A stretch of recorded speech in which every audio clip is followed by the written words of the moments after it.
काँग्रेसमध्ये असताना एक अनार सो बिमार असं ज्याचं वर्णन केलं जायचं त्या मुख्यमंत्री पदाच्या शर्यतीत असलेल्या नारायण राणे, अशोक चव्हाण, राधाकृष्ण विखे पाटील, हर्षवर्धन पाटील अशा 4 महारथींनी आता भाजपमध्ये संसार थाटलाय। जोडीला देवेंद्र फडणवीस यांची महत्वाकांक्षा चंद्रकांत पाटील, विनोद तावडे, पंकजा मुंडे, सुधीर मुनगंटीवार यांची स्पर्धा असा तगडा खेळ आता भाजपमध्ये रंगणार आहे।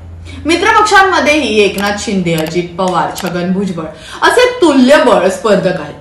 लोकसभा जिंकण्याचं टार्गेट पूर्ण करताना इतक्या सगळ्या इच्छुकांच्या महत्वाकांक्षांना सांभाळायचं दिव्य आता भाजपला पार पाडायचंय। ईडी सीबीआयच्या पलीकडे ही जनमताचा रेटा आणि अपरिहार्यता असतेच। जर मुख्यमंत्री बनणारच नसतील तर यापैकी अनेक जणांना स्थानिक लोक निवडूनही देणार नाहीत। आपणच मुख्यमंत्री बनणार असं सांगून यातील अनेक जण आपापल्या जिल्ह्यांवर ताबा ठेवू नये। महायुतीला लोकसभेमध्ये अपेक्षेप्रमाणे जागा मिळणार नाहीत अशी शक्यता आहे। जवळपास सर्वच सर्वे अशा पद्धतीचे आकडे दाखवत आहेत। त्यामुळे आपली शक्ती वृद्धिंगत करण्यासाठी भाजपने पक्ष आणि नेता फोडीचा सपाटा लावलाय।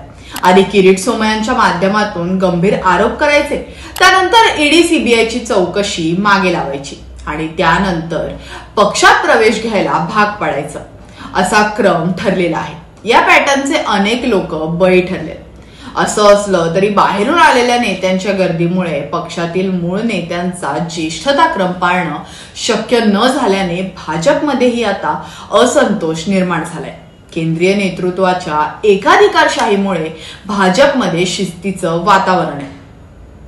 त्यामुळे पक्षातील असंतोष कुठेच बोलला जात नाहीये। येत्या काळात मुख्यमंत्री पदाच्या दावेदारांचा पक्ष बनलेल्या भाजपला मोठी कसरत करावी लागणार आहे।